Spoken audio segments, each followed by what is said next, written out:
Recording in progress. Good morning, everyone. We will go ahead and get started. A copy of the Open Meetings Act is located on the table outside as well as on our website. There's also an automatic external defibrillator that's on the back wall of the legislative chambers. Please stand for the Pledge of Allegiance. Pledge allegiance to the flag of the United States of America and to the republic for which it stands, one nation under God, indivisible, with liberty and justice for all. And before we begin our actual agenda, I am going to have 2 points of privilege. First one being, Dan, do you want to go ahead and make your comments? Sure. Dan Esch, Douglas County Clerk. With today being the 79th anniversary of D-Day, I just thought it'd be nice if we had a moment of silence for all those who either died or were wounded on that day.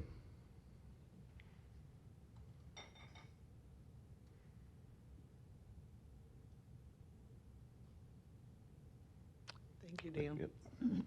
And the next point of privilege, I'm going to ask Doug Kagan to come to the podium, please.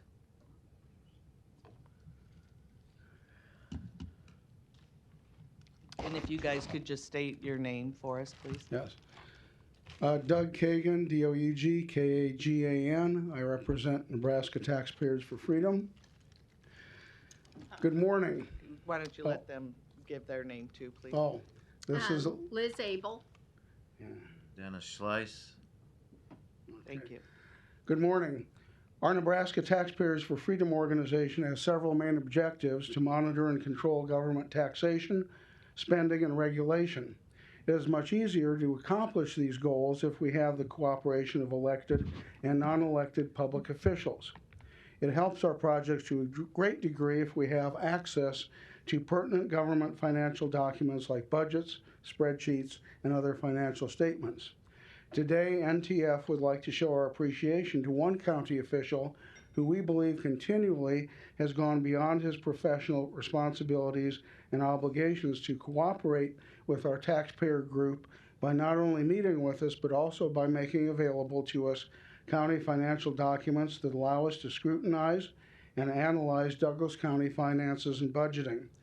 Nebraska Taxpayers for Freedom hereby awards this certificate of appreciation to Mr. Joe Lorenz, Douglas County Budget and Finance Director. Joe, please come forward. Thank you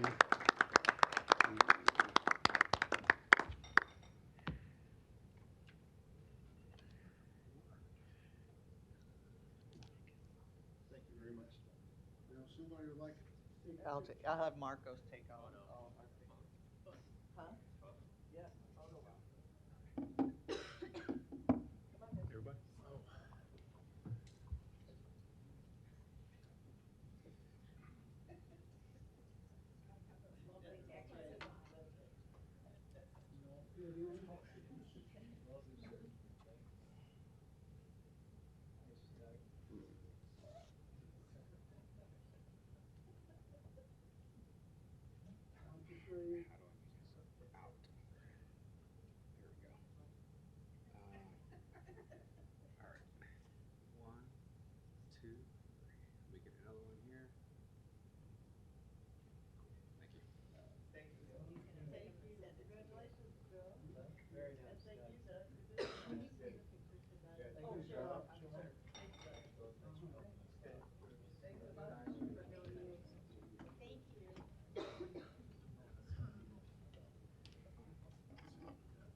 Okay, with that, we begin with the Douglas County Board of, thank you, Equalization. Roll call, please. Commissioner Boyle. Here. Commissioner Kavanaugh. Here. Commissioner Friend. Here. Commissioner Garcia. Here. Commissioner Morgan. Here. Commissioner Rogers. Here. Madam Chair. Present. Item A, approval of the minutes of the Board of Equalization meeting held Tuesday, May 23rd, 2023. And item B, call for a meeting and set Tuesday, June 13th, 2023 as a date for hearing on certified assessment corrections reflecting the addition of omitted property to the tax rolls or increased value on property. Is there a motion to approve A and B? So moved. Motion by Commissioner Rogers, second by Commissioner Morgan. Any questions or comments? Please vote.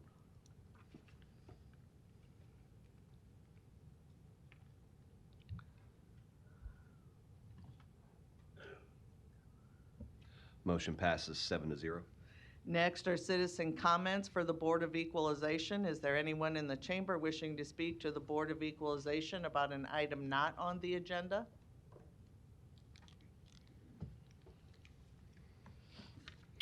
Good morning. Morning. Alan Seibert, 5537 North 140th Street, Omaha, Nebraska, 68164. Here this morning to once again address how frustrating and misleading the property valuation process is in Douglas County. In January, Douglas County property owners had a chance to contact the Douglas County assessor regarding valuations. People I've talked to have tried this. They've said it was frustrating because they spent so much time researching comparable sales only to have the assessor tell them there was nothing they could do. The property owners did not understand that in January the assessor will only change valuations if there's a factual error in their property file.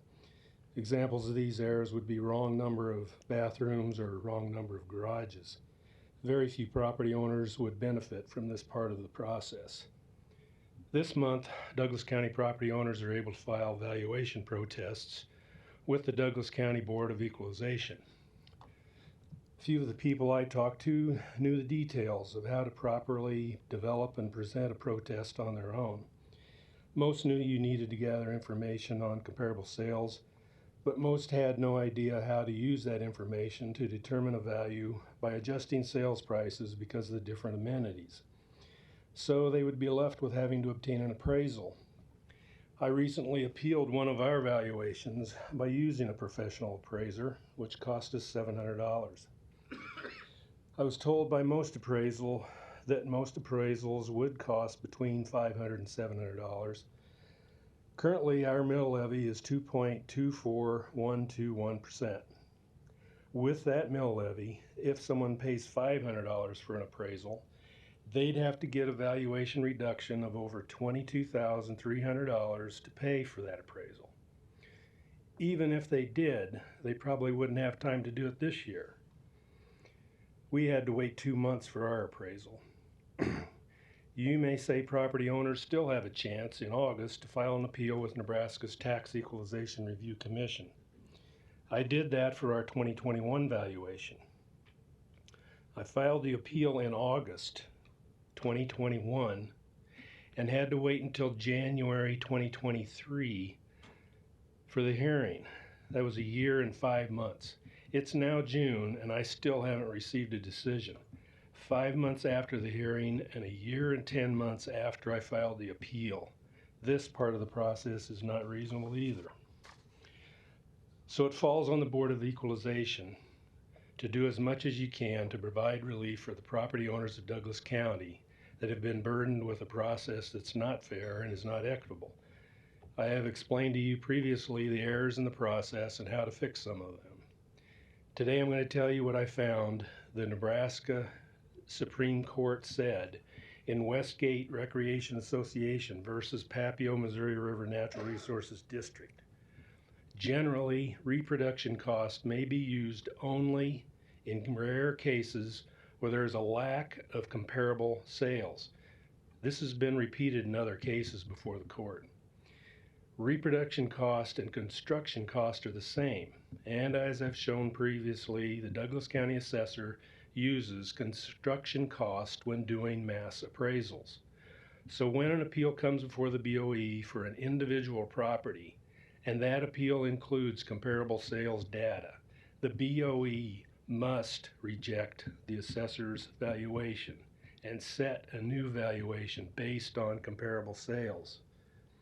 The problem then is the BOE hasn't provided any guidelines for property owners on how to determine valuation based on different amenities. The owners don't know which amenities to use or the amenities values. But that's not the owner's fault, and that is not an excuse for the BOE to ignore the Nebraska Supreme Court. Thank you. Thank you. Anyone else wishing to speak to the Board of Equalization about an item not on the agenda? Larry Store, 5015 Lafayette Avenue, Omaha, 68132. I'm here today because I'm struggling with my property evaluation and taxation, which will end up hopefully with a protest that I might win. And in my struggles to determine how to compare my property with all the others in the Dundee area, it's extremely difficult because the size, shape, and style of every house in that area, this side of 52nd Street, are extremely varied. But it doesn't seem to make a difference on the property valuations. What makes the difference is the selling price or the last selling price of those properties. I paid $21,500 for my house in 1971. It's now valued at over $435,000 according to a house that just sold up the street, which was a smaller house. So you folks are driving me out of my house, probably to Iowa, because of the taxation. You have to change the system. I believe there is a conflict of interest because realtors fight against me when I'm trying to protest. They're the ones that also determine a lot of the selling prices. They're the ones that also let outsiders come in, investors from outside, to buy these properties at inflated prices. And they turn around and dispose of them or maybe rent them out. But the property owners in the area of those properties pay higher property taxes because of that. Maybe they're flippers, but maybe they're just selling it and then getting out of town. But you raise the property values of the other property owners in that area according to that sale price. This has to change because you're not going to have people having properties. You're going to have to go affordable housing for the citizens that can no longer afford it.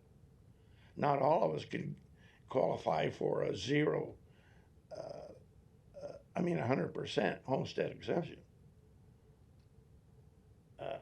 You have to be a certain age, but you also have to have a certain amount of medical expenses in order to do it.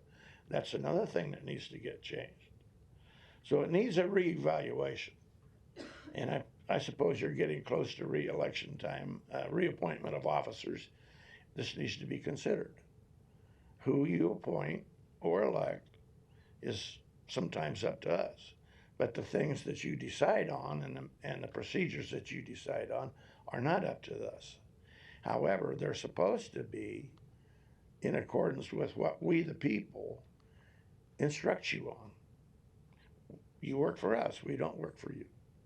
Thank you. Anyone else wishing to speak to the Board of Equalization about an item not on the agenda? Seeing none, we will move to our resolutions. There are two resolutions that have been stricken, item F and item G. So resolutions D, E, H, and I. There is no need for executive session, and so the motion could include adjournment if you so desire. There's a motion by Commissioner Rogers, seconded by Commissioner Morgan. Any further questions or comments? Please vote.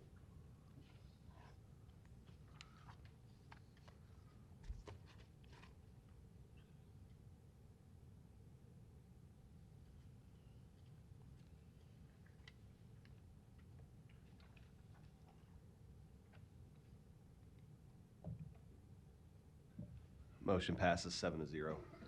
Next, we'll move to the agenda for the Douglas County Board of Commissioners. Roll call, please.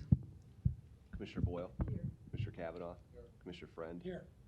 Commissioner Garcia. Here. Commissioner Morgan. Here. Commissioner Rogers. Here. Madam Chair.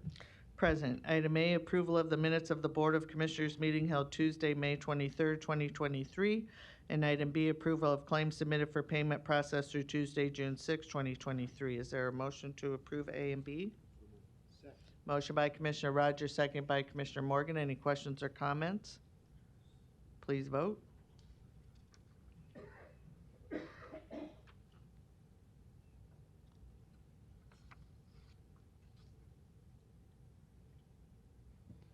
Motion passes 7-0.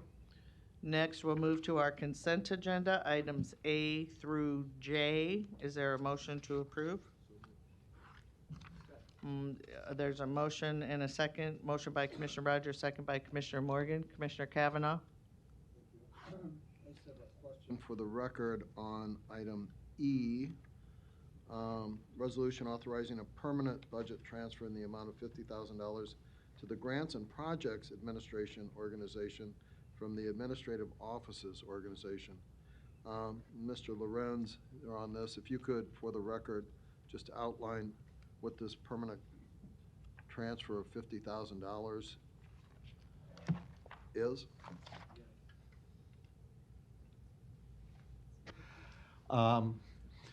What we found out kind of late in the process is that the Grants and Administration Department had accepted a grant last December, which they did not really reflect or tell us to increase their budget for.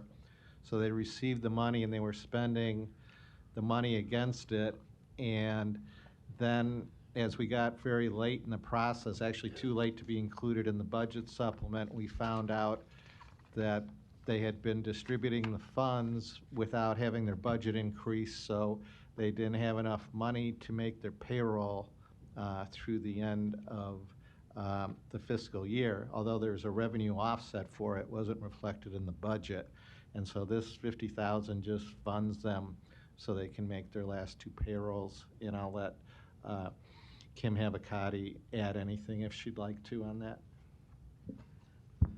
And the resolution doesn't reflect the nature of the grant or anything, and maybe, Ms. Havakati, you could outline for us what this grant actually is?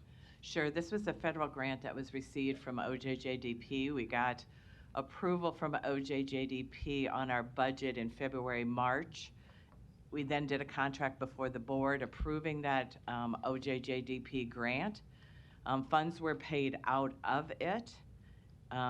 Joe Lorenz is right, it wasn't put into Oracle, and it has now been put into Oracle. We will be and are being reimbursed from the feds. Part of the issue with this came about is the feds reimburse us quarterly. We pay under our grants every month. So there's just this gap that is coming for the month of June. So, just so people understand, because I don't think very many people know what OJJDP is. Sorry, the Office of Juvenile Justice Delinquency and Prevention. It's a federal agency. In the Department of Justice. Bureau of Justice Administration, yes. And the totality of this grant is what? It's a $250,000 three-year grant. Designed to do what? Prevention work in juvenile justice. It's an early intervention system with a provider here in town where youth are referred to them prior to law enforcement contacts so we can keep them out of any further involvement in the juvenile justice system. And this is part of a larger array of programs that we're trying to initiate to keep kids from going to Correct. This is one piece of it, Commissioner. jail. Okay. The provider, there's a single provider for this particular service, is that right? There is a single provider, yes. And who is that? Under that particular grant, it is Reconnect, Inc. I'm sorry, say again? Reconnect. And so we basically act as a pass-through agency for this grant. That's correct. So that agency, Reconnect, will receive $250,000 over 3 years from us. Correct. From, right, for a staff positions. Okay. At the end of that 3-year period, what happens to the obligation? Our obligation as the county ends. Okay, we're not assuming an ongoing expenditure to support this program. 1 minute. No, you're correct, Commissioner. Thank you. No further questions or comments? There was a motion and a second. Please vote.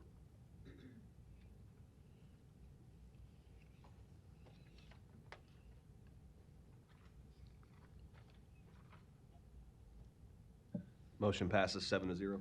Next, we'll move to recognition and proclamations. There's 2 retirees, which I do not believe are present today. But the first is Mary Beth Holland, who has worked at the Douglas County Health Department for 10 years.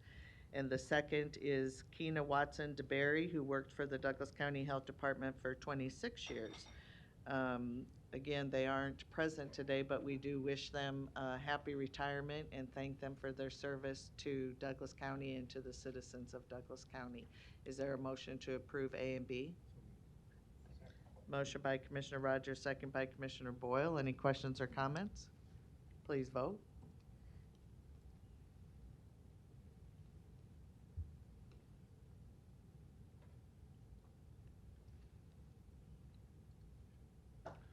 Motion passes 7-0. Next is a resolution honoring the life of John Beasley, and I'll turn it over to Vice Chair Commissioner Rogers. Thank you, Madam Chair. I'll read the resolution and then move for approval.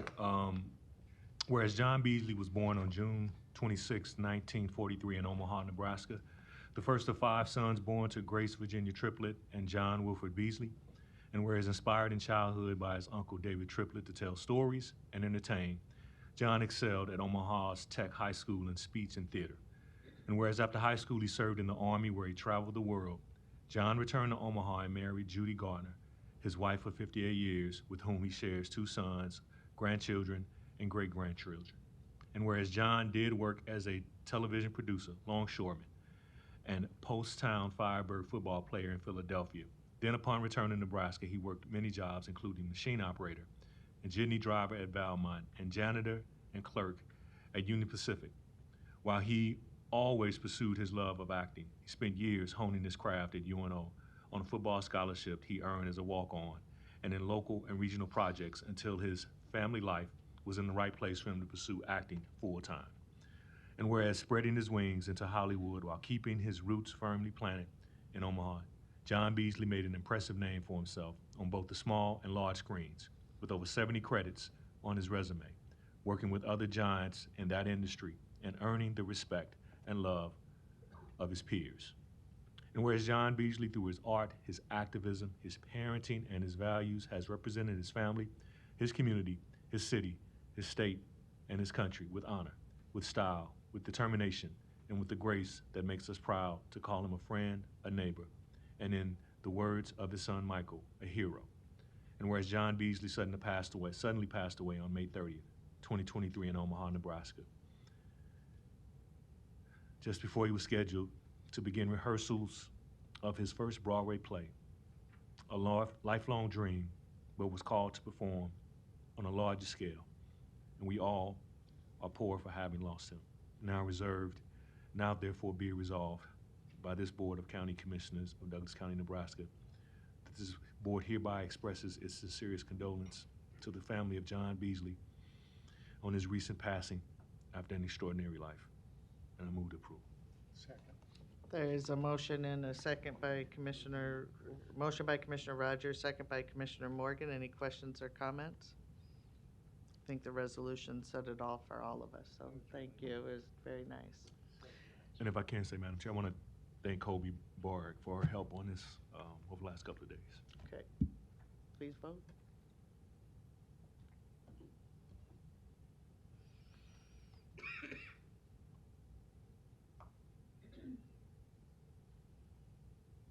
Motion passes 7-0. Next, we'll move to citizen comments. Anyone in the chamber wishing to speak to the Board of Commissioners about an item not on the agenda?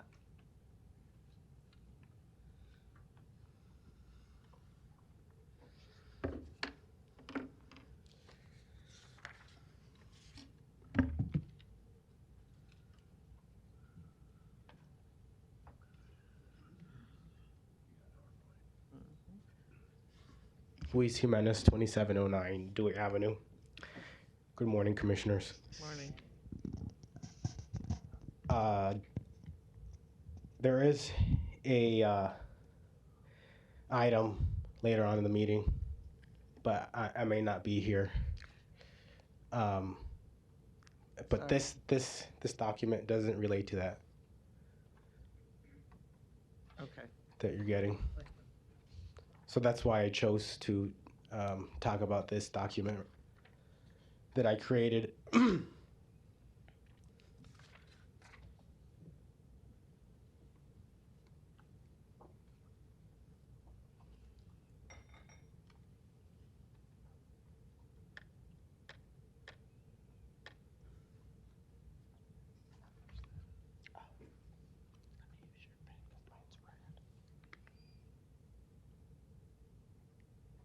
These items were presented to the commissioners from last year and this year. And they are for a new mental health facility or facilities that could be financed with ARPA funding. And the items that were presented were a community mental health proposed site, 42nd and Pacific on November 21st, 2022. Correctional mental health addition, November 21st, 2022. A new combined mental health facility on December 19th, 2022. A long-term residential mental health care facility plan on April 4th, 2023 from the public. A proposed community mental health facility, which would have occupied the property the bus, Greyhound bus is at, on April 4th, 2023. And then I proposed the same thing, but with a Green Street concept. And I'm calling it Transveal Facilities with Green Street Concepts. Transveal means across the street. I'm not using co-location or commingling for that anymore, because somebody said we shouldn't stigmatize what you're doing over at the jail. So I'm not. Somebody's called it a dual facilities. I think that would be appropriate, but I think the Transveal adjacent transpalatal, I think would work. But basically having a community mental health facility across the street from the new addition to the jail. And these items that were presented to the commissioners does not include any plans possibly set forth in the mental health facility study phase 1 evaluation, definition, and development options, or any plans that might have been in the public town hall presentation. And I want to say this because Commissioner Kavanaugh said that the board did not get enough 1 minute. get enough options presented to you guys, and that's just not true. Yeah. Thank you. Thank you. Anyone else wishing to speak to the Board of Commissioners about an item not on the agenda?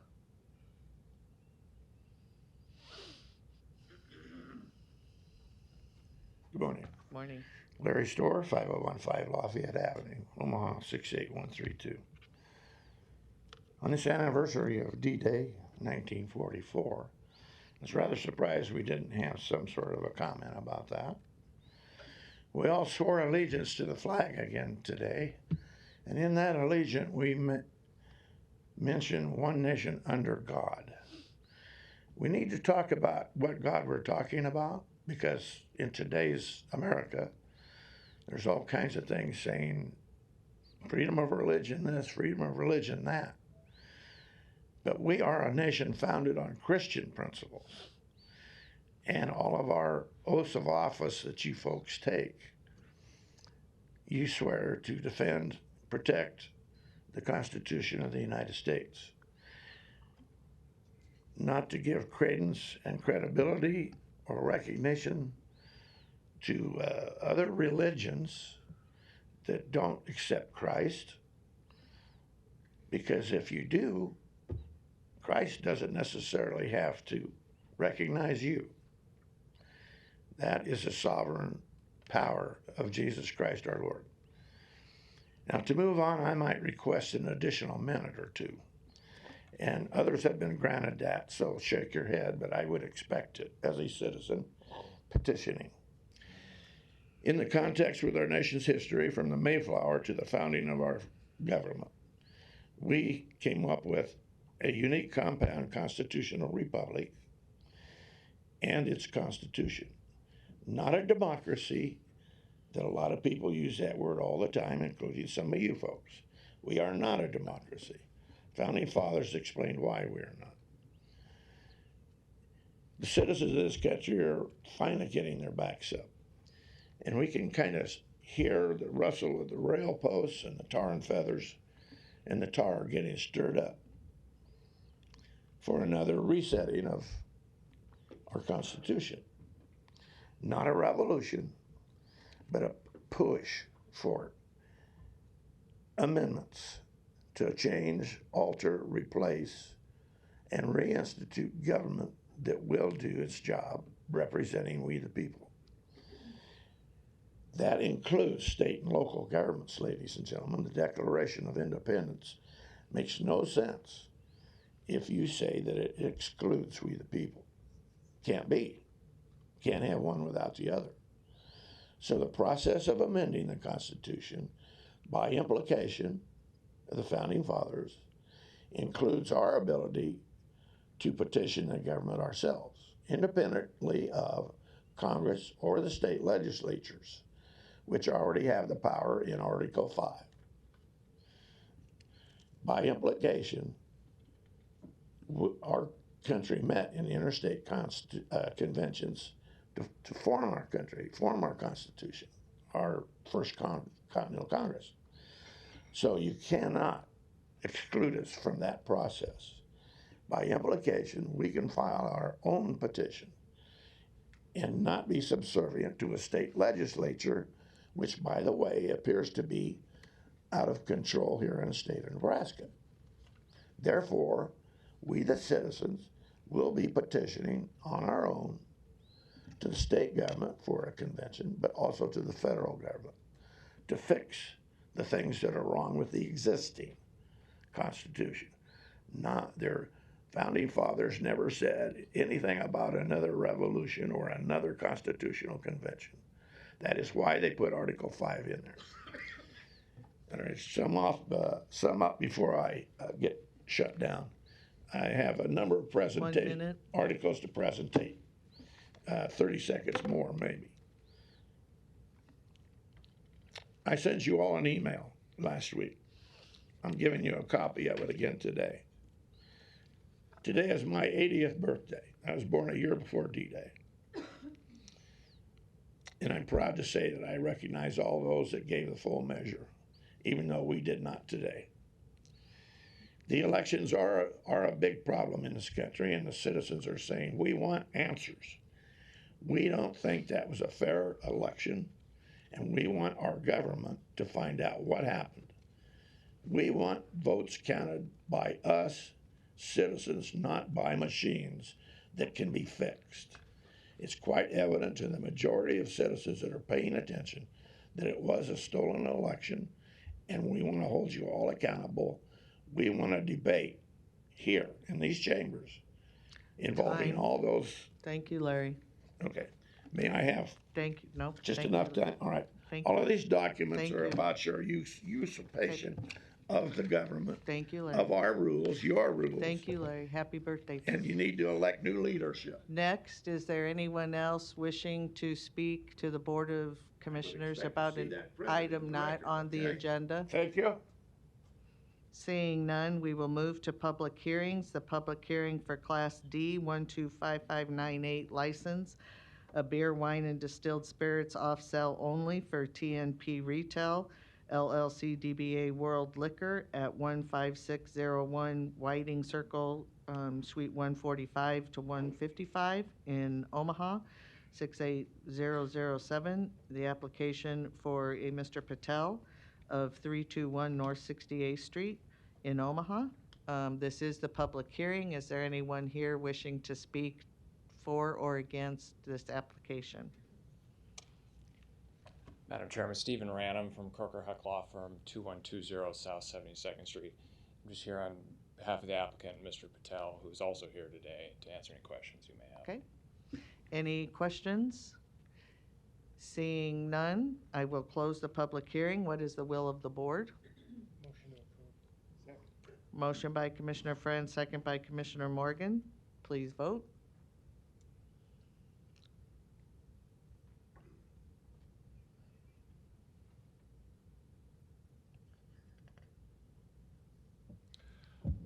Motion passes 7-0. Very good. Thank you for being here this morning. Thank you.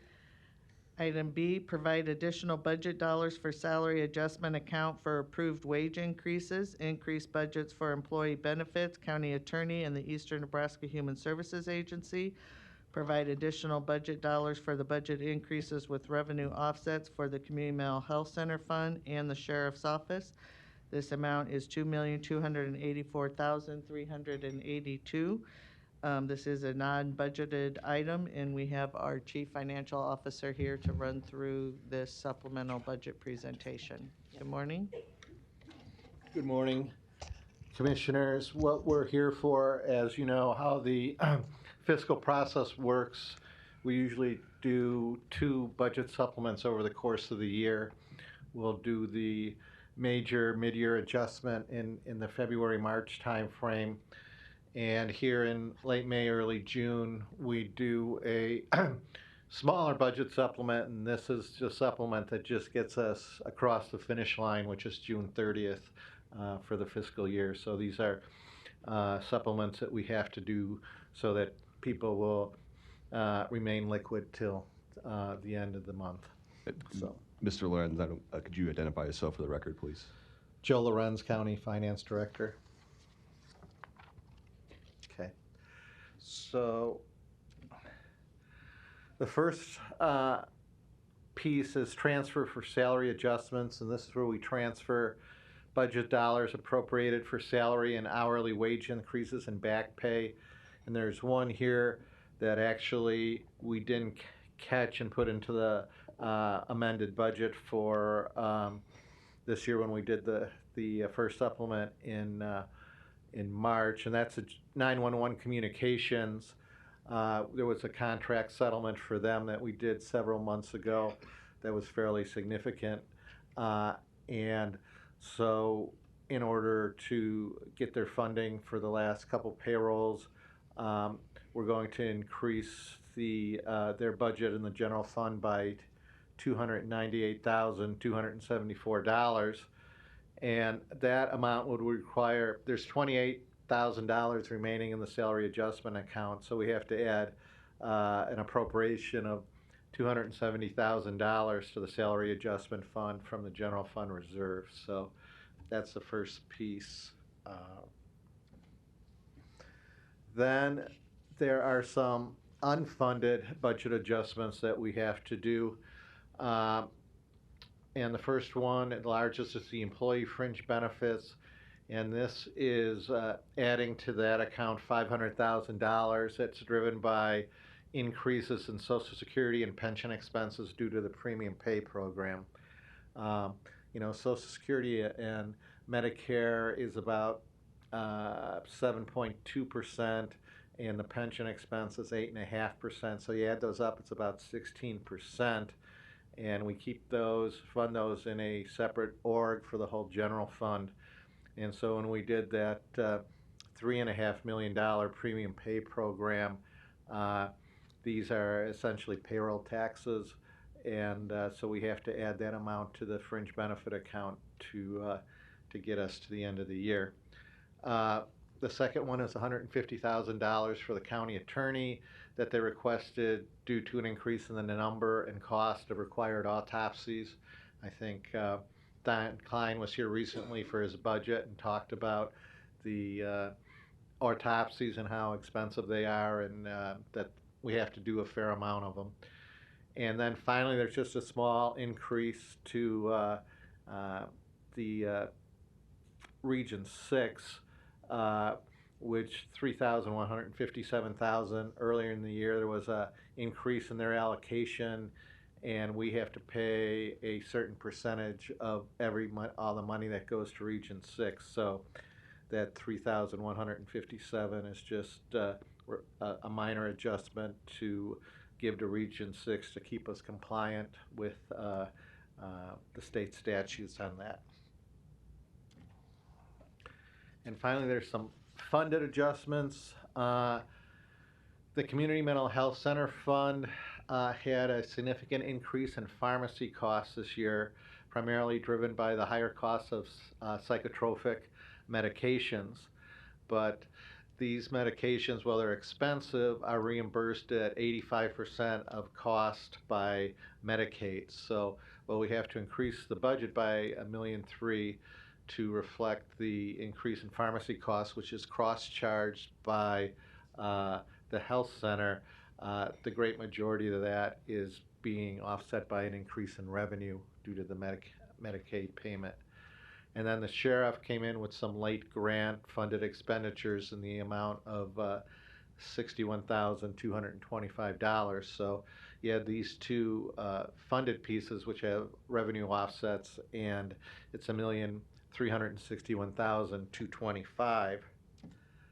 So in summary, for this late year adjustment, you see the three pieces, and they add up to a total budget adjustment of $2,284,382. And so that's what your approval today will be added to their budgets, and will take us through June 30th. And so I'd be open to any questions now. This is the public hearing. Commissioner Kavanaugh? This, I note in here that we have an increase for the county attorney who was here before us a week or so ago, requesting additional Budget dollars for next Right. year, yeah. So is this part of that? No. Okay. This is for this year to get us to June 30th. All right, so those that we have had before us, like the county attorney, that'll be a separate? Yes, that's in next year's budget. This is just a budget supplement for the fiscal '23 budget year that we're going to be ending in a few weeks here. And just for clarification purposes, we have unfunded budget adjustments and funded budget adjustments. Could you let the public know what the difference is? Yeah, if they're funded, there's essentially a revenue offset. So they have a neutral impact on the net cash balance or fund balance of the county. When it's unfunded, then we're actually paying for it out of general fund reserve. And so that's a decrease to general fund reserve, where the other one doesn't have an impact on it if it's funded. So the funded budget adjustments of $1.3 million of this 2.2 is kind of a wash. Yes. The unfunded budget and the salary adjustment fund, that's funded out of a different fund, the salary. It's coming out of the general fund reserve, right? Okay, so those two, for a total of about $900,000, would actually be a budget increase. Not a wash, it's Right. actually a budget increase. Right, that's a net increase in expenditure, right? Okay, thank you. Commissioner Boyle? Just along that line, just a question about the Community Mental Health Center Fund, the $1.3 million due to the increased cost of psychotropic medications. It says they're reimbursed at 85% of the cost by Medicaid. Where's the other 15% coming from? That would come out of the general fund. Out of the general fund? Okay, so it's funded, but it's still dipping. It's 85% funded, yeah. Just dipping into the general fund that we weren't expecting to. So does that mean it's not completely Yeah, funded, except technically? it's technically underfunded, except that the we get an award. I forget the exact acronym of it. Of every June, the health center receives funding, and that actual funding amount, Dee Will told me, came in over $1 million higher than their expectations. So, that. So if you look at the total health center, community mental health center complex out there, there won't be any net increase in funding because there's more than enough revenue to offset these increased expenses. Okay, so that was external that came in. Okay, Mhm. great, thank you. Commissioner Kavanaugh? Following up on that, Joe, the 85% offset would be for those patients at the mental health center on 42nd Street. Do we also provide psychotropic medications for inmates at the correction center out of this fund? They get it, but it's not in this fund. No, they run their own pharmacy and have their own cost center, so that's all included in the corrections budget, not this budget. Okay, and those expenditures would be 100% paid by Douglas County with no Medicaid offset. That's my understanding. Thank you. No other questions or comments? Is there anyone else wishing to speak during this public hearing on this item? Seeing none, I will close the public hearing. What's the will of the board? Second. Motion by Commissioner Boyle, second by Commissioner Rogers. Please vote.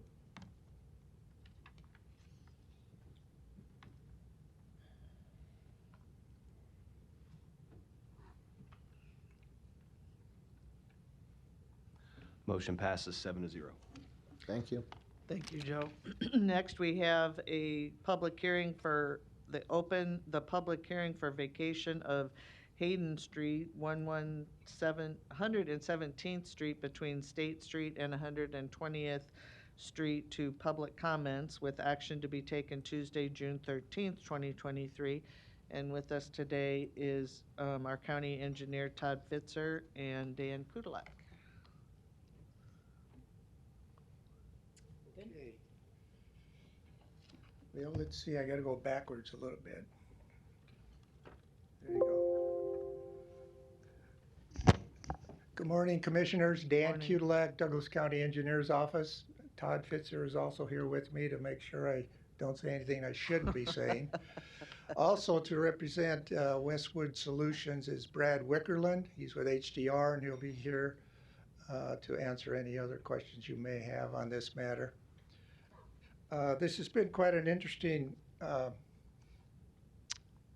project, I guess we'd call it, a large project.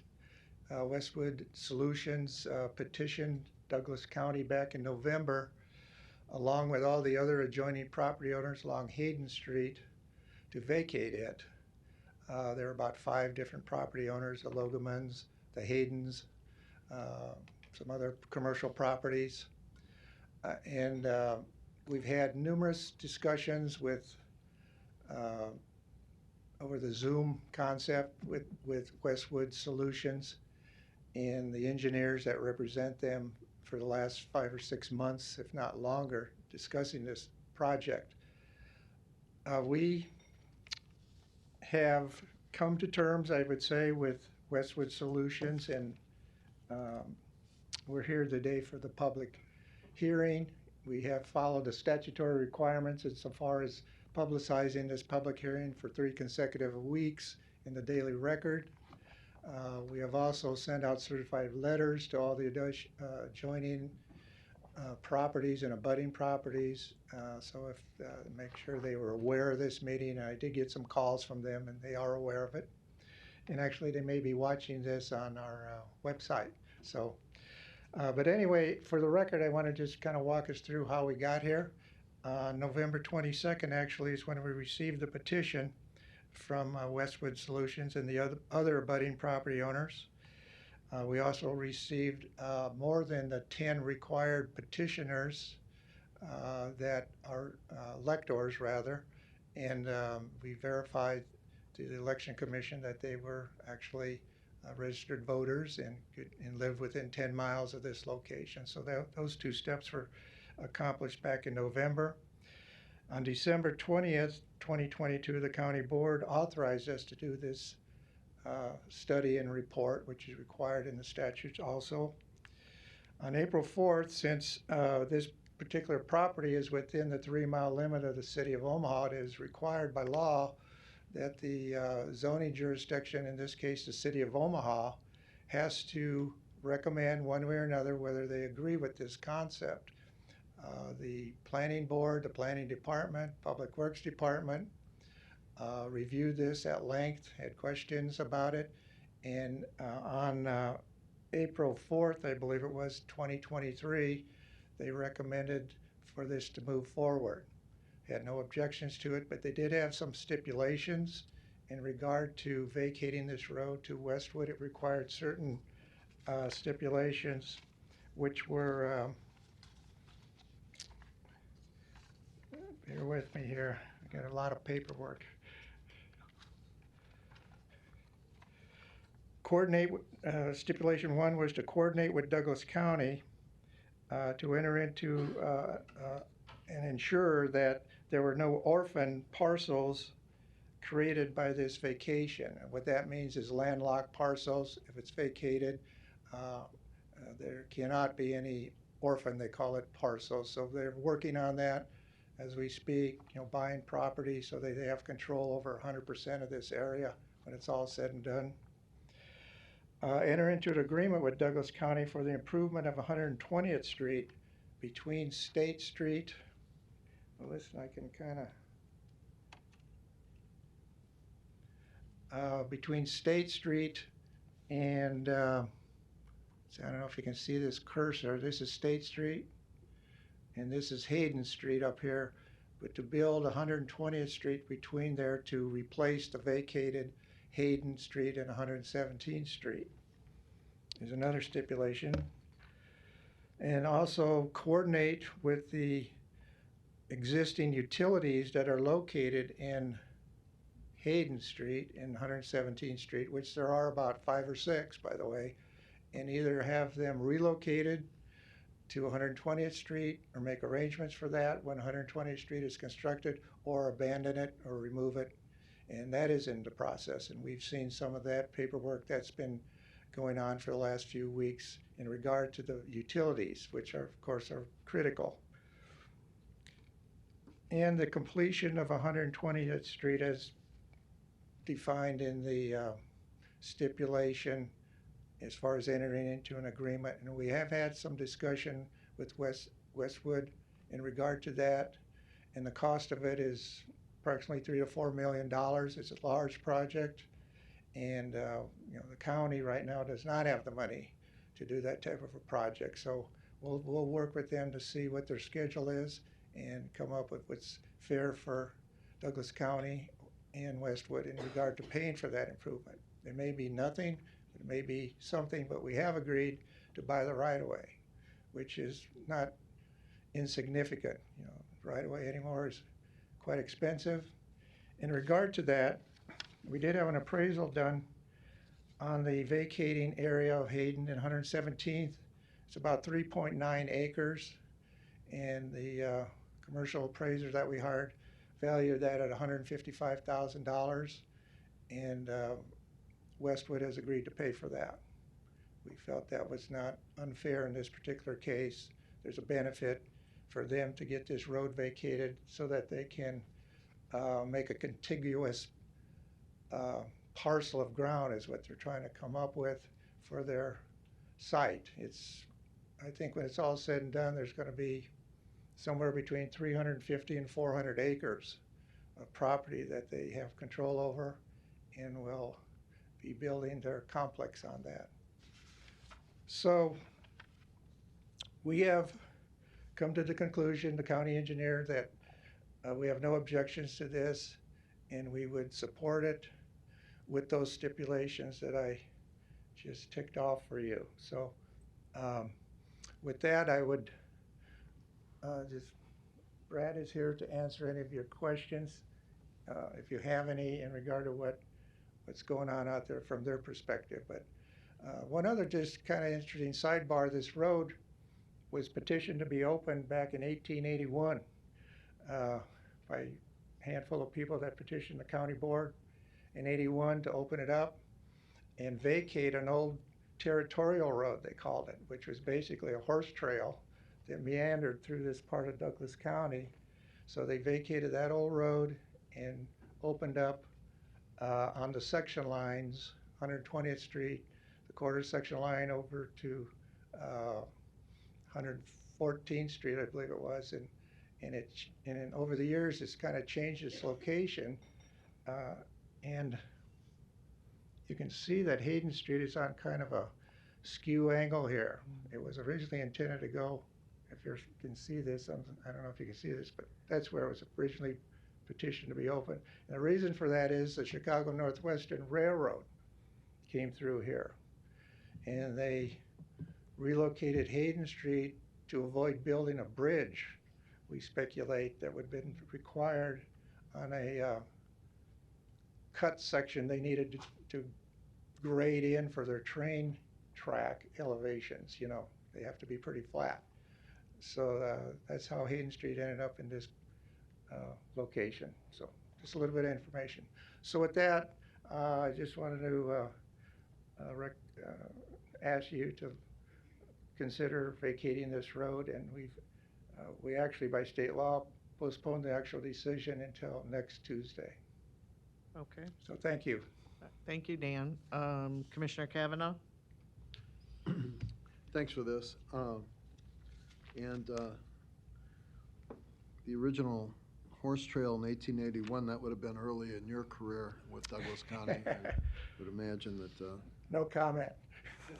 you've been out there. So in looking at this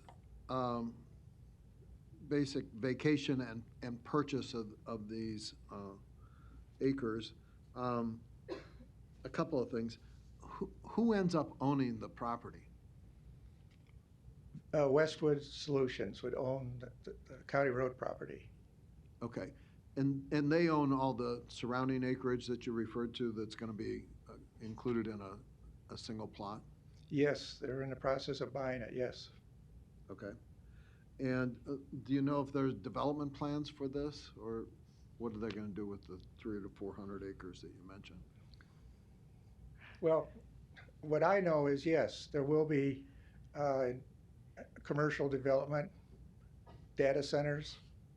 Okay. And the purchase price of $155,000, my rough math makes it about $39,742 per acre. Just out of curiosity, how was that purchase price determined?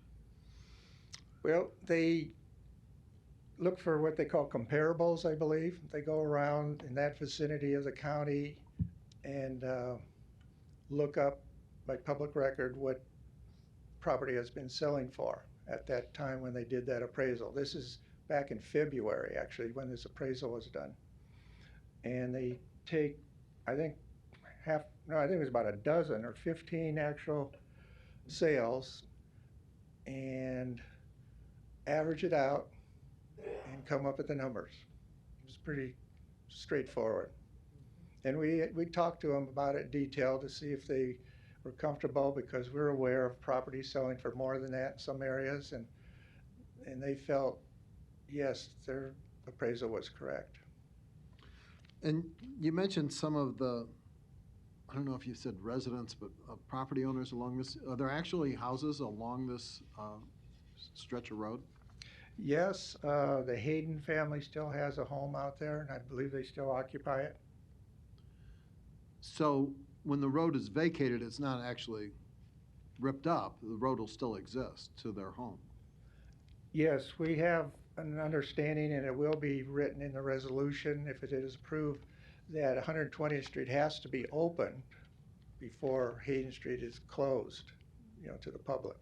But it becomes a private drive. It'll become part of the developer's property. It's no longer needed. You can see on this, I don't know if you can see this drawing of mine, but they're going to build this street here, East-West Street, as part of their development. It'll be an internal public street, and this street will stay open here. This is R&L Carriers, a trucking company, so they're on board with this, by the way. So the road itself is no longer needed as far as the Hayden family's property. They'll be purchased. So are those the homes right where you had the little icon, those white? Yes. And there are Right. 2 or 3, it looks like? Yes, one of them is like an old filling station, I'm told it was at one time, actually. And then, And yes, when the transfer is made, then Douglas County has no further responsibility for this, snow removal? 1 minute. Any maintenance, anything? no, it's private property. Okay. And the purchase of $155,000 simply goes to the Douglas County General Fund? I hope it goes to the county engineers fund. Okay, it goes to Douglas County. Yes. All right. Thank you. Commissioner Friend? Thank you, Madam Chair. I had a nice opportunity to talk to the county engineer and also to Dan. I don't know why Dan's still here. What are you still doing here?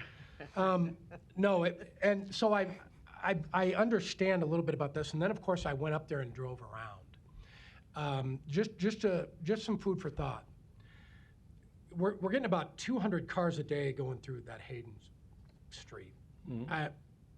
That's like 8 cars an hour. I could have I could have walked from the front of that all the way down to the other end without seeing a car.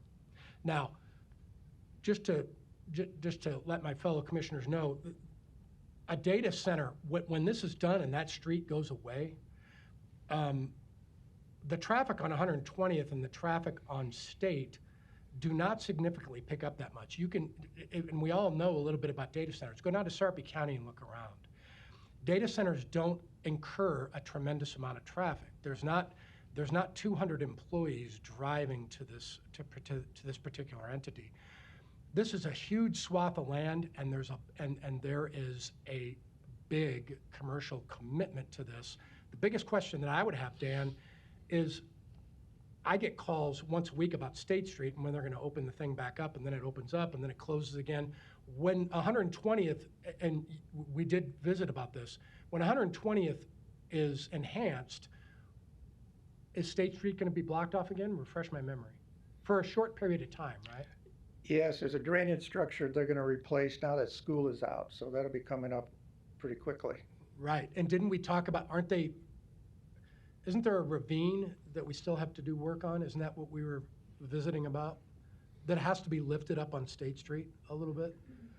Well, a ravine, no. There's a issue with groundwater where this current drainage structure exists that we put in there back in the 70s. And in order to replace it with a new structure, the soils people are telling us they have to do some pretty unusual concepts, engineering speaking wise, to install it and anticipate the wider road someday. There'll be a 5-lane, 4-lane road, whatever you want to call it. And there's a large water main, a 48-inch water line that cannot take any kind of pressure, so to speak. So there's more work to be done on State. Yes. Final question, because I think we were talking about this too. That commercial entity on the south side of Hayden Street, there are, what is that again? There's trucks, I drove by it, there's trucks going in and out of there. It's a commercial facility. Yeah, it's R&L trucking. You know, they transfer things in and out of that building constantly. That's where they bring the material in, and then they unload it and load it on smaller trucks and take it to wherever. Yeah.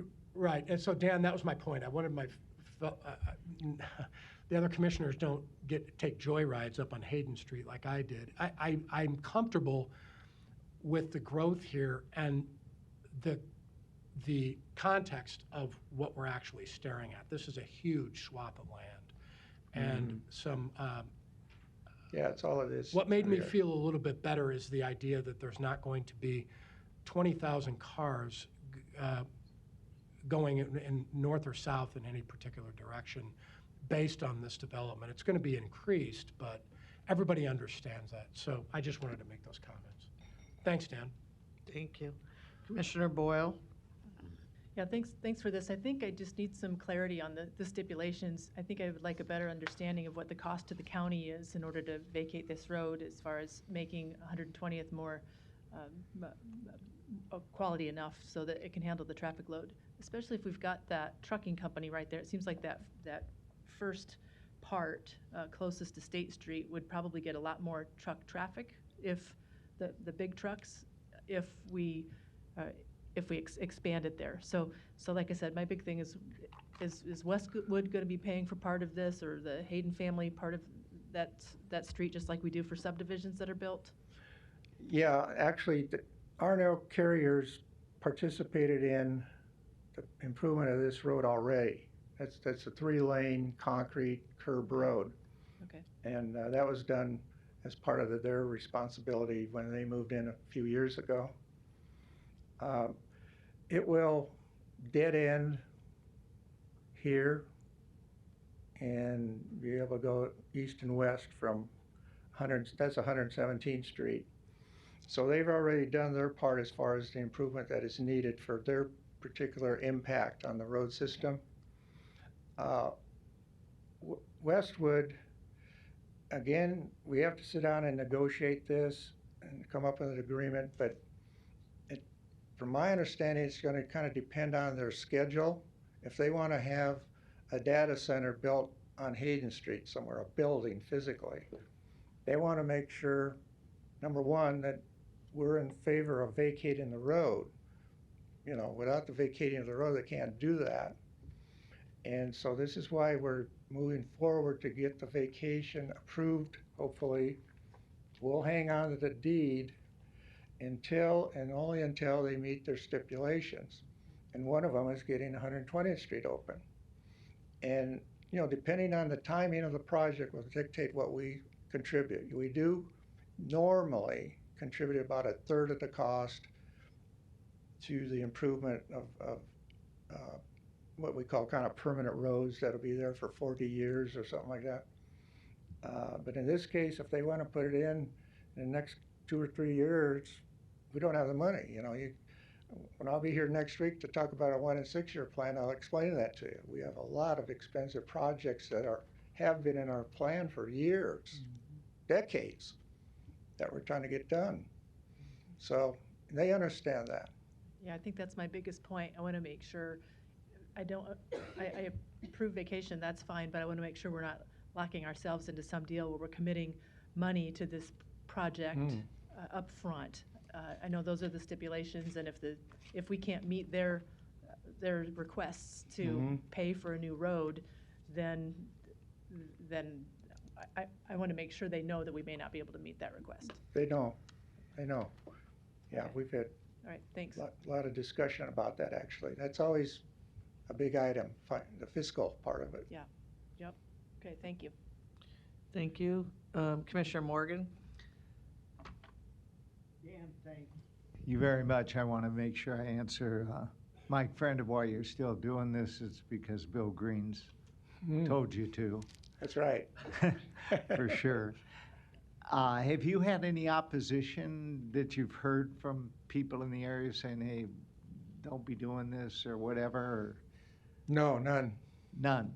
None. And your recommendation is to proceed in this manner, therefore some of the cost of snow removal and so on is removed from your budget, I'd assume. Yeah, a little bit, but more importantly, I guess, you know, I've talked to the residents, you know, the Logamans, the Roths, the Haydens. They're in favor of it, you know, and they own property right adjacent to it. And well, I'm supportive of what your recommendation is and appreciate the good work that you're doing. And I know times I've had some of the calls and called your office about it, you know, when people had the exit, taking their kids to Bennington School and so on, and you really work to always make sure that the contractors are doing what they're supposed to be doing. And that's been in the last 75 days or so. And I appreciate how you handle that always quickly. Yeah. Thank you. So thank you for the good work your people and you do. Thank you. No other lights. You did say, Dan, that there could potentially be some folks on Zoom for this. Yes. Could you just put the gallery back up, I guess, so we can make sure that there's no hands raised for this? Okay. So seeing no other lights, this again is the public hearing. Is there anyone else wishing to speak for or against this proposal?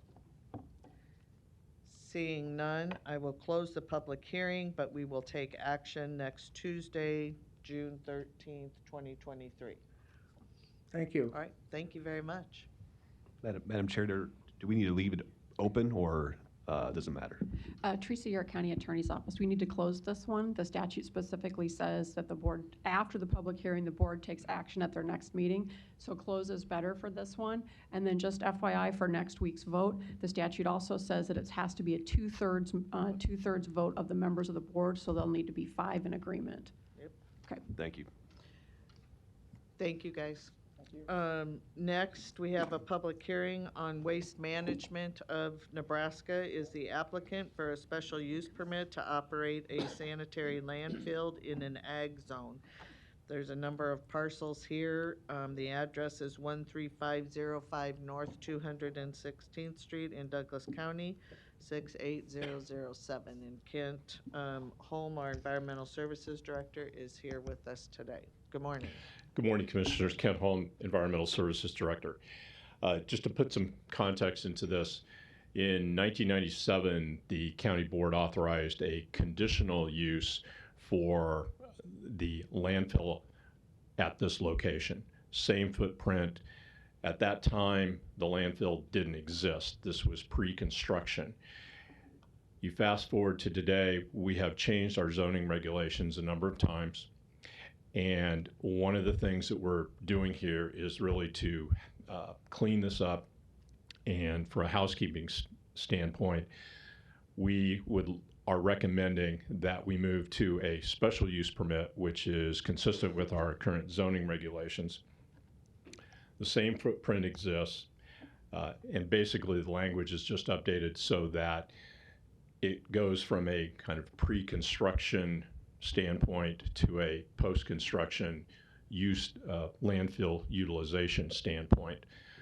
Really nothing else has changed.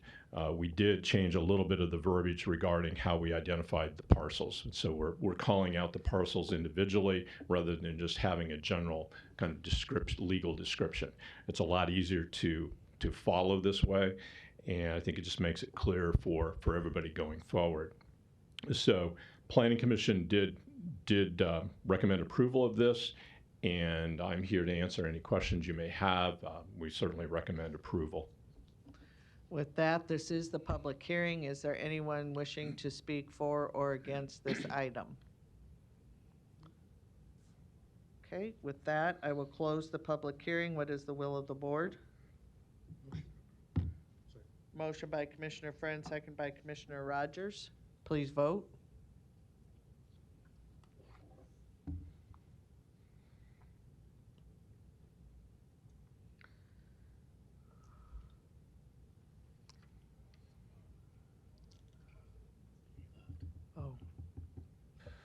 Motion passes. Commissioner Kavanaugh is absent. All other commissioners voting yes. Thank you. Thank you, Kent. Next is our budget report as presented. We're in the Finance Committee, the budget report as presented, and then we have a resolution authorizing an addendum to the Deloitte work order to continue to provide current ARPA series until June 6, 2024. Is there a motion to approve? Motion by Commissioner Friend, second by Commissioner Morgan. Commissioner Boyle? Cost, is there a cost to this? Joe?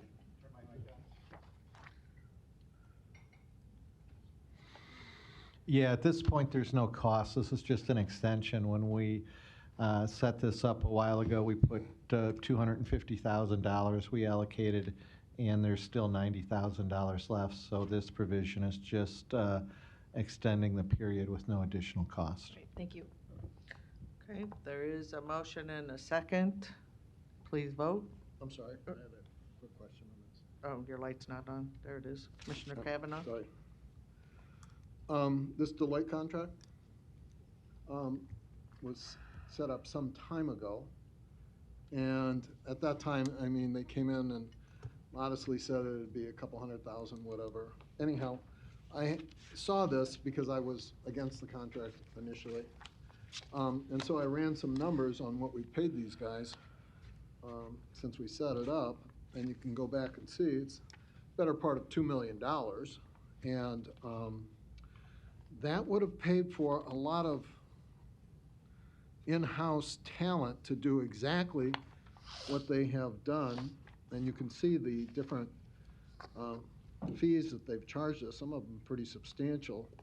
And, you know, going forward, I guess I would have the same trepidation that I expressed initially, and every time this thing has come up, is we're paying way more than we should for advice that we should be able to, in our 2,000 employee base in Douglas County, provide for ourselves at a much lower cost. Additionally, I personally requested opinions from them via Joe and Patrick regarding the latest, very large, I think the largest ARPA proposal regarding behavioral health, the mental health initiative, weeks and weeks ago. And when this came up for hearing recently, at the last minute, I mean, literally within hours of our meeting, after a couple of weeks had elapsed from the initial request, we got what turned out to be a preliminary report from these guys relative to whether or not we'd have the risk of clawback and other liability on a very, very expensive proposal, tens of millions of dollars. So I'm not overly impressed with their allergy, their ability to actually do things in real time. I can't imagine that they just slow-walked the 2-week-old request for an opinion so that it would come within hours of the actual hearing. But it's still a preliminary opinion. We haven't received a final opinion, and it's now a month or more since the request went in. So for all of those reasons, I guess I would question the appropriateness of going forward with what will then top out over $2 million if they proceed along the lines that were just proposed. For stuff that really, this is essentially lawyers' work, and these people aren't even here. They're not even here today, I don't think, to give us an update on anything, probably because they would be subject to questions about, where's that opinion that we requested a month ago? You're under contract to do this in real time so that we can actually make informed decisions and the public can know about the legality of different proposals.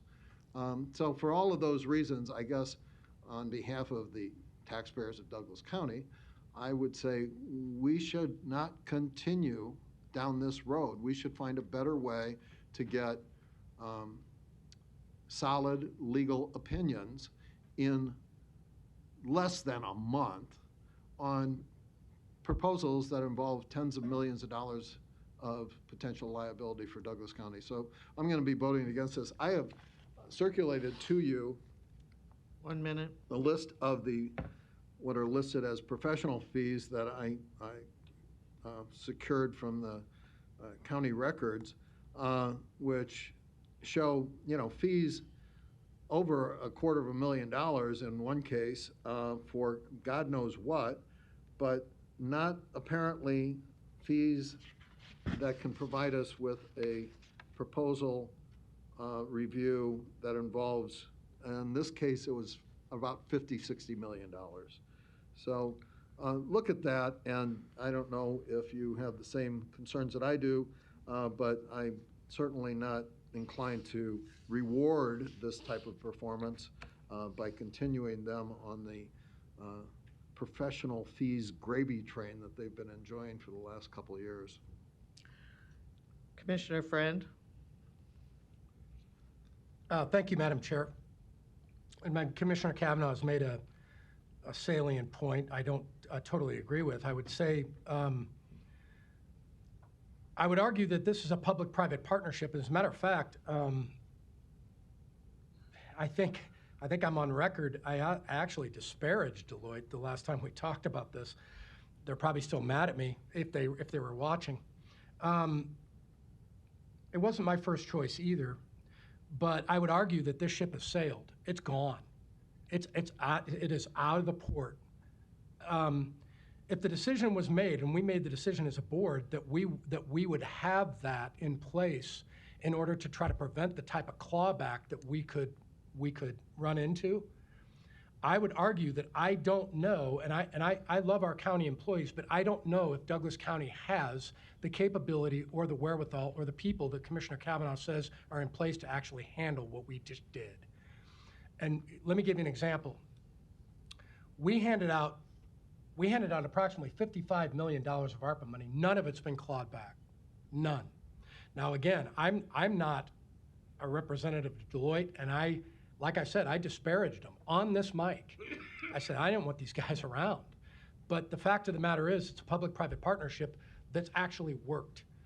We distributed an awful lot of money, federal ARPA money, and none of it's been clawed back, to the best of my knowledge. Somebody can correct me. Okay, right. If we were going to claw some back, the county board would do it, but nothing Deloitte has done has been contended. Now, again, Commissioner Kavanaugh made a salient point. Can we take that ship that's out there right now and cut it off, say that's it, we're going to start distributing the money ourselves? I want to know at the county level where the personnel is that's actually going to take this on. We still have, arguably, anywhere from $20 to $28 million that we have to deal with.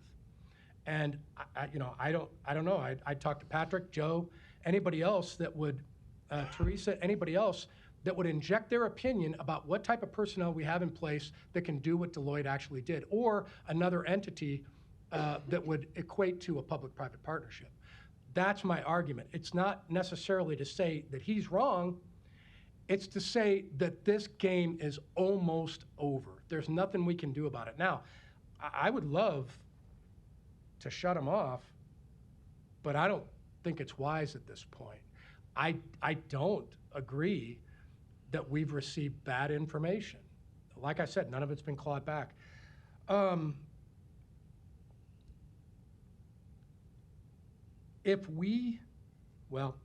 Madam Chair, I digress. I'm done. Thank you for the time. Thank you. Commissioner Kavanaugh? Thank you. And following up on my colleagues' comments, there are local private entities capable of doing this, that are doing this for other people. I'm specifically referring to local law firms that would be actually present in this room for something like this if we were to retain them. It would not be jeopardizing anything that we have in play, because we've only got this one remaining pot of money for these mental health proposals to deal with. And so having them pick it up couldn't be any worse or slower than what we're dealing with the Deloitte people, who apparently, in response to requests, I mean, I've been making repeated requests, but I guess our administration did as well, sent us something late last Friday that, upon request to our staff, to provide us with copies of that, because we received word that it came in on Saturday, which is, I salute our staff for working on Saturday, but that's not exactly how business is done in the real world. Haven't received that. I don't think any of the commissioners have. And the only thing that we did receive after the request was made for, well, let's see the draft opinion, was that Deloitte's been working with the county attorney's office on this matter, and we hope to have a final Deloitte opinion by the end of next week. That was yesterday. So the end of next week would be, we're going on 6-8 weeks from the initial request, and that's my request. I mean, this is a project that's been in the works for 6 months or more. And so we not only don't have a final opinion, we don't have even anybody from the vendor appearing before us or communicating with us, the elected representatives of the people. And we don't have, apparently, access to the even draft opinions that they have submitted at a very odd time, if it came in late Friday afternoon, that we've requested to look at as well. So I appreciate what Commissioner Friend is saying, and I know for a fact that there are very reputable firms in town doing ARPA work here and around the country that we could secure for probably a lot less than the going on $2 million that we have essentially wasted on these guys. Sorry, Commissioner Friend? Thank you. It sparked another thought process. I don't digress.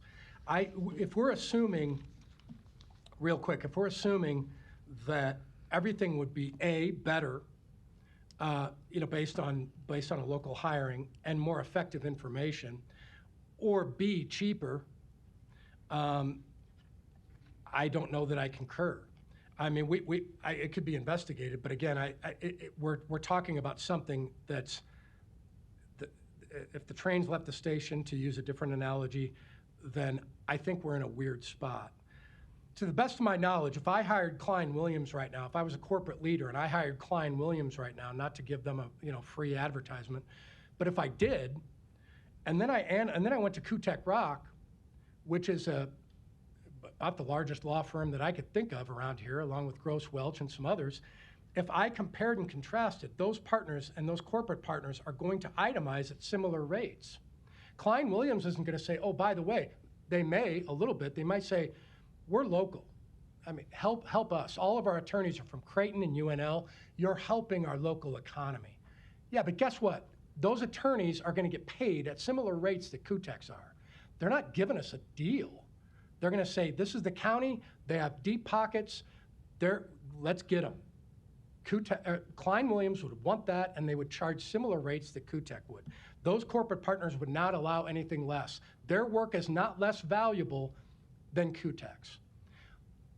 An organization here, their work is no less valuable than Deloitte's. I don't know what these invoices would look like if we hired somebody local. We don't know that, and we never will. Commissioner Kavanaugh's making the point we ought to find out. Well, I don't know that anything would change.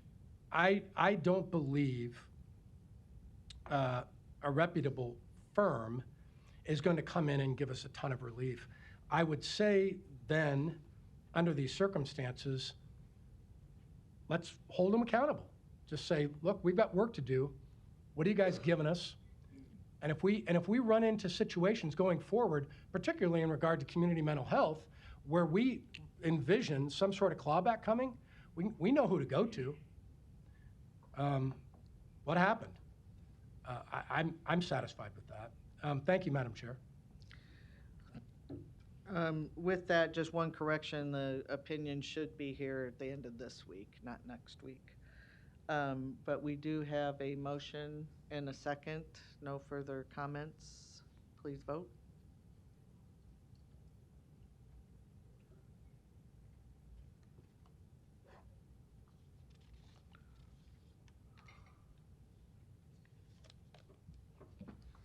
Motion passes 6-1. Commissioner Kavanaugh voting no, all other commissioners voting yes.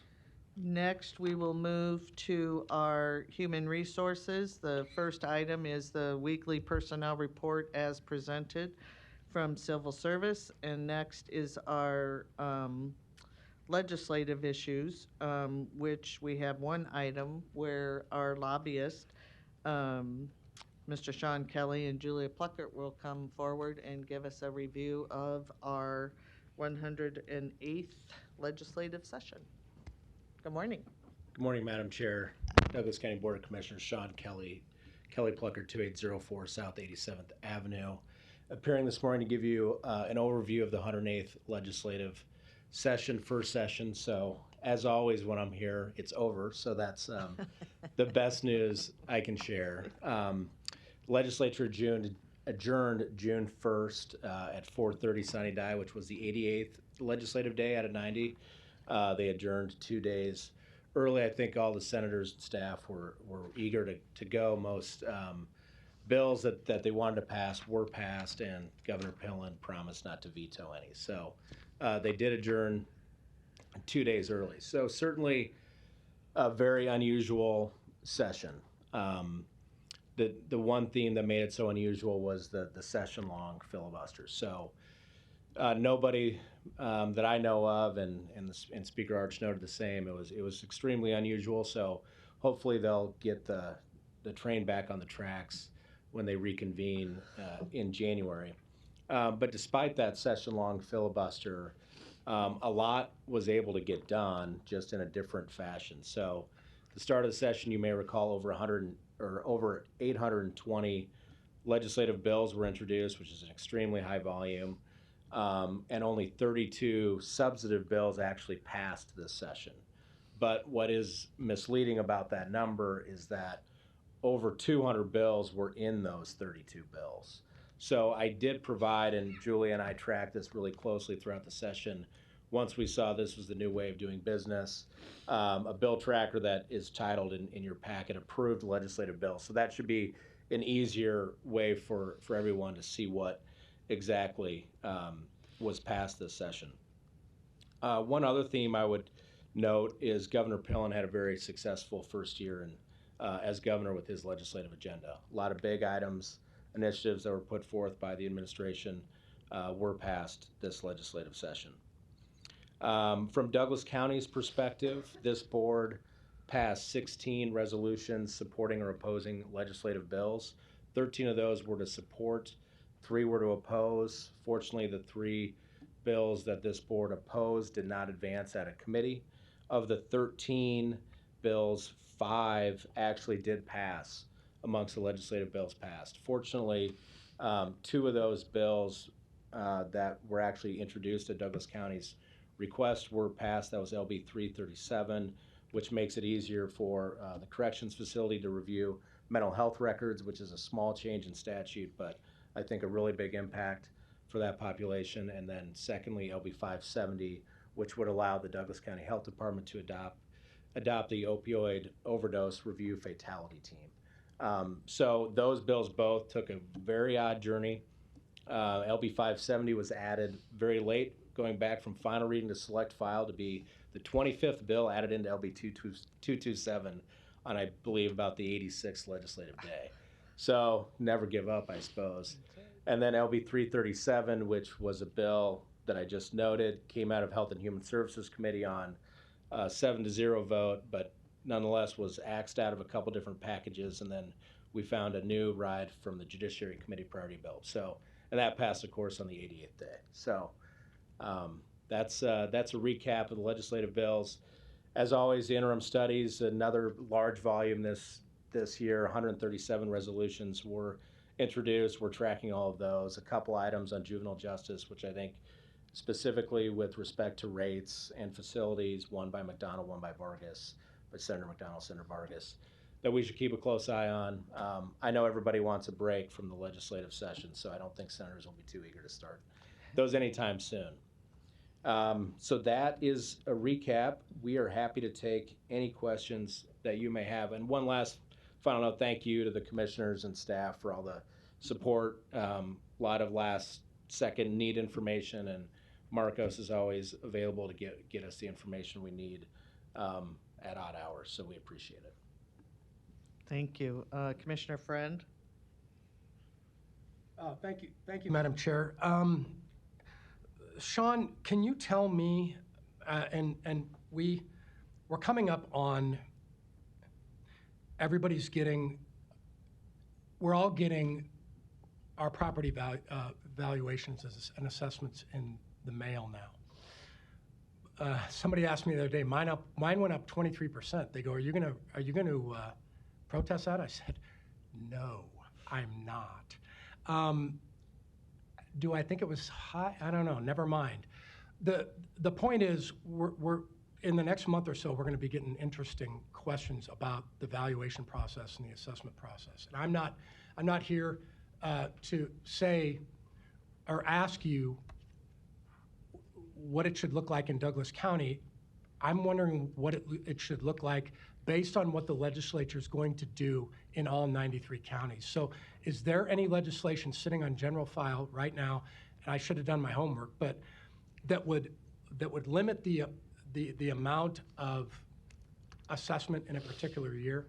So a 3.5 or a 4, something coming through revenue that's actually codifying some of that? No, in prior years, several years in a row, we saw many cap Right. valuation bills. None of those bills were introduced that would impose a cap on county property tax valuations.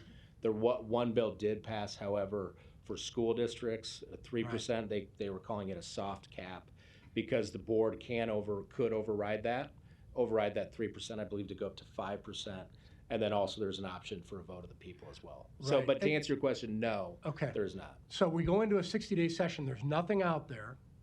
I'm certainly not speaking for the entire board, but we've had meetings and we've discussed this stuff. And I in the past, I'm on record as saying, we keep talking about our levy lid. We keep talking about our levy lid, and that statutorily gives us the opportunity to say, here's what that lid's going to be. The county board can do that. The Board of Equalization and the county board can actually do that.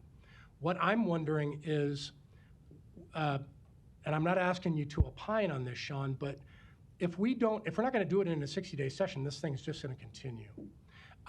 There is a dichotomy, there's a difference between setting a levy lid and actually coming in and having one of our constituents come in and say, I'm paying $100,000 more in property tax valuation than I was last year. And they got a 40 or 50% increase. I don't know how in the world anybody in the 93 counties can walk in front of somebody and say, by the way, you're getting a 45 to 50% increase in your valuation. What that means to me is for the previous 3 years, they didn't get an increase. And then suddenly this year, everybody's going, well, yours has got to go up. We're finally getting to you. I would argue, and again, I'm not speaking for the entire board, that if we create that dichotomy and we say we have that authority from a levy lid stand, if we lowered the levy lid right now, people get a $35 bonus. Somebody's valuation went up $100,000. I've used this before, stepping on mice and there's elephants running over our head. It's subjective, it's hard to get your hands around, and I don't lobby the legislature. You guys have heard me say this, but I'm telling you right now, if we have an opportunity to codify something that says 5%, no more than 5% in every year, you will have me as an ally.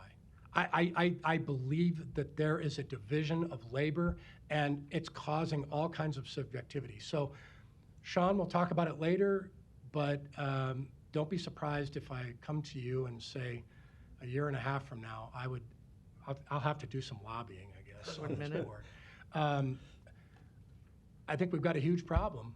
And we've had two people come up here during the Board of Equalization and communicate the inadequacies, what we would consider inadequacies in the system. If it's not codified, we're sailing a rudderless ship. So anyway, I just wanted to give you a heads up. Appreciate that. Yeah. Thank you.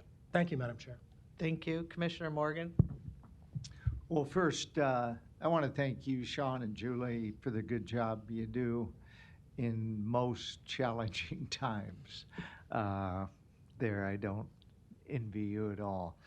And many of the senators, I don't envy what they go through too. So it's kind of interesting. I was going to say something about this, the lid kind of thing. Mike Boyle and I, honestly, some years ago, wanted to try to set 3 to 5% limit. Talked about that back 3-5 years ago. These increases we're seeing are from the previous county assessor, and they are seeing, and I can show you some because I've got them from people, 50% increases in their values. And we know homes haven't gone up 50%. If that was the case, we'd all be buying homes and flipping them knowing, well, for sure we'll get 25% more. We need to have, some kind of stableness for the taxpayers, because those increases are something that the escrow company contacts you and says, okay, Karen Cole, you're going to pay an extra $280 into your escrow account starting next month, and they didn't budget for that. And it really is affecting so many families with inflation and so on. And I think we should try to work, and I've talked to some state senators about that, to see if we can do something like that. Now, if you buy the home for a certain number, then that home should have that substantial increase of what you paid for it, or pretty close to what you paid for it, or some other building. But I think on residential, I'd like to see that 3 to 4% lid. And we've got the Nebraska Taxpayers Group here that do a lot of work for no pay. We ought to see what we can do together to help the citizens of our state. And keep in mind, Nebraska is still the 5th or 6th highest when you talk about property taxes. And check with somebody on a residential property in Colorado, and they're paying about 1/4 to 30% of what we pay for the same value assessed home. Right. Or in Arizona, it's about 1/3. And so, and that compares with a lot of other states. So that's not your problem. You didn't come here to hear me, that's for sure. But I thank you again for being here, and I want to see that hopefully on our agenda for next year. Here's a board, and we'll see where we are. No other lights. Sean and Julie, on behalf of the board, thank you for the work that you did do. The two bills, it was an odd year in terms of how the operations of the legislature worked, but when you mentioned the two bills that did pass that are going to have a huge impact on us, that's big. So thank you for the work in trying to finagle your way through to find a way to get those done. That is going to be very important to us. So thank you for that. Of course, And thank then Sean and I actually did have a conversation about BOE. And again, this is another one of those areas in which we continually try to fix something on the back end of our system. And, you know, year after year after year after year, we say it's not working. And again, we have to get to that front end to try to figure out a different way of doing things. So we'll continue to work on that, but take a breather. Again, thank you for all your hard work on behalf of Douglas County. Appreciate you guys. Thank you. Thank you. Well, based on your comments, I think that'll be a leading item coming into That's right. the next session. Yes. So Yes. we'll be ready. Thank you. Thanks. With that, we do not have need for executive session. Is there a motion to, oh, sorry, Larry, didn't see you standing there. Larry Storr, 5015 Lafayette Avenue, Omaha, 68132. On legislative issues, I and many citizens are more than ashamed of our legislature this year. And we sort of expect you people to represent us down there to fix the problems. Mr. Morgan just got through acknowledging some of the things I said earlier about property tax and evaluations. But what have you and Doug Kagan actually done to solve it? Have you proposed something? Have they denied your proposal of 5% lid? Has anybody else voted for that? I haven't heard anything like that in 5 years. This is evidence that your legislature is out of control. When people, even on KFAB radio this last week, saying the same things you were saying about the increases in some valuations and taxes. The facts are, it's out of control and it needs to change.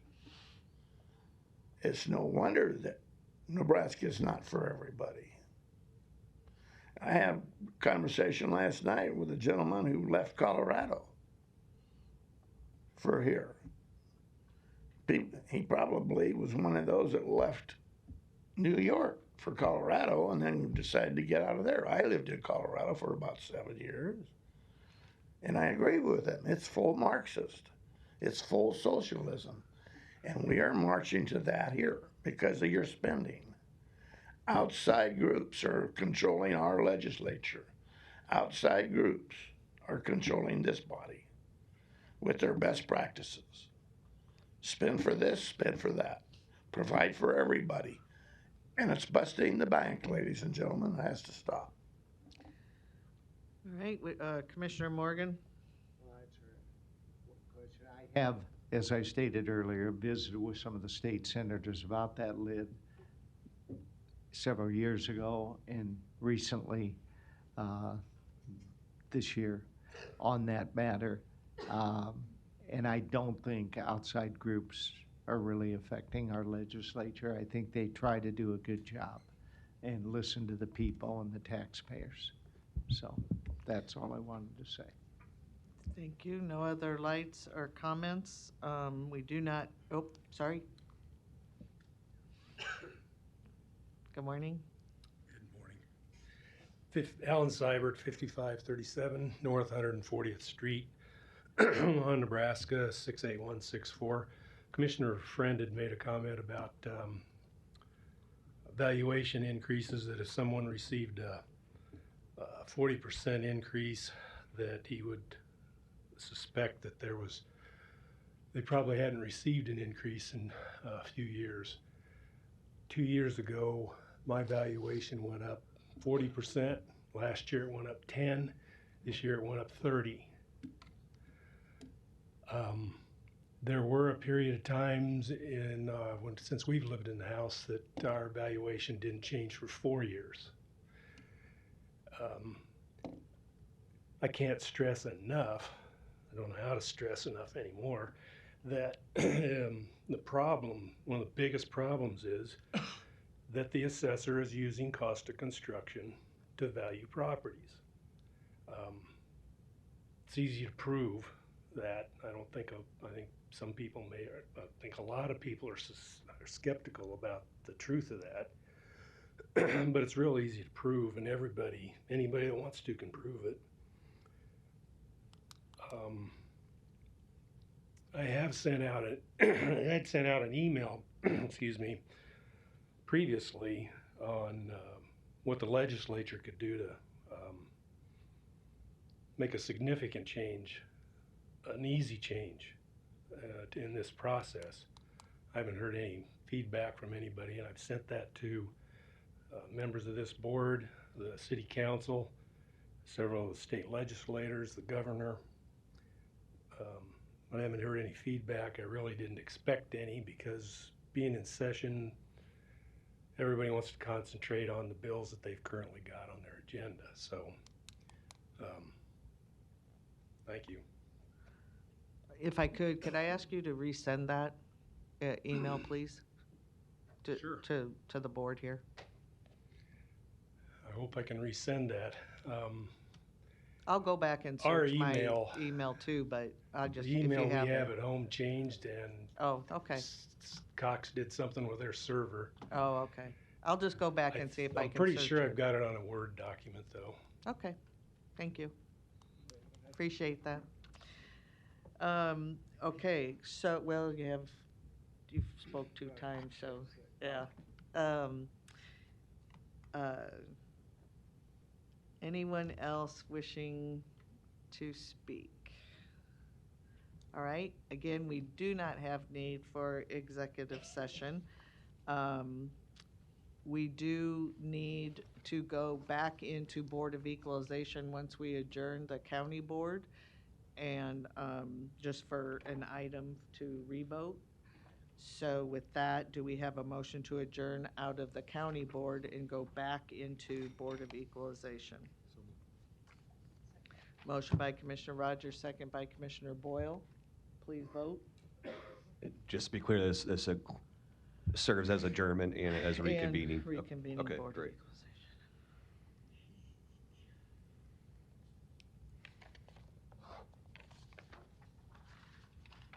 Commissioner Rogers. Motion passes 7-0. With that, we will go back into the Board of Equalization. Roll call, please. Commissioner Boyle. Commissioner Kavanaugh. Commissioner Friend. Commissioner Garcia. Commissioner Morgan. Commissioner Rogers. Madam Chair. Present. And what item are we needing to take a look at? Well, it's just item I, but the vote was basically for all resolutions, so I don't know if we need to just reconsider the whole vote. Yes, we'll have so- to reconsider and So yeah, separate it. yes, it was just the 4 resolutions and adjournment, and want me to explain why, or okay? Well, so Commissioner Morgan was unaware that on one of those resolutions, he had a property involved in the package, and he did not know that before he made the vote, so he wanted to reconsider and abstain because of that. Is it item I? Correct. Is it item I? Yes, item I specifically, but the vote was on all 4 resolutions. But item I is the one that we're talking about that would have a property belonging to. Or, Okay. yeah. So we need a motion to reconsider. Item I. Move to reconsider item I. A motion by Commissioner Rogers, second by Commissioner Boyle. Please vote.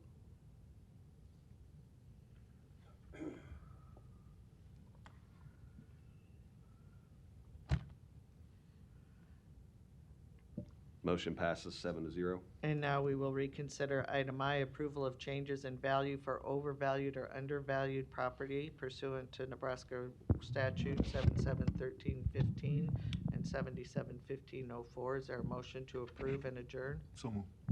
Motion by Commissioner Rogers, second by Commissioner Boyle. Please vote.